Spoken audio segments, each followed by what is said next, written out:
Yeah. Hello, today when cook barbecue chicken wings. The ingredients are 1 kilogram of chicken wings, 1 spoon of curry, 1 tablespoon garlic powder, 1 tablespoon onion powder, 1 tablespoon cumin, salt and pepper, 1 package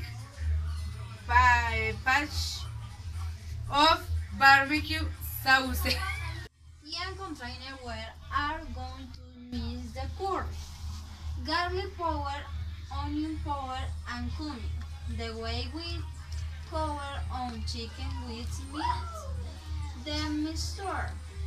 When we have done it, the will cover the chicken with the name mixture, content and put them in the refrigerator for an year.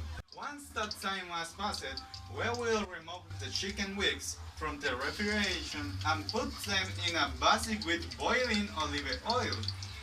We will let them cook for 7 minutes until they are well browned. When the 7 minutes have passed, the will remove the chicken wings and let them rest. While the chicken wings are cooling, we are going to take a pit and we are going to put the barbecue sauce in it. We will light the fire and we see bubbles. We will put nut, get the chicken wings and let's serve them. And voila, we have our chicken with barbecue sauce.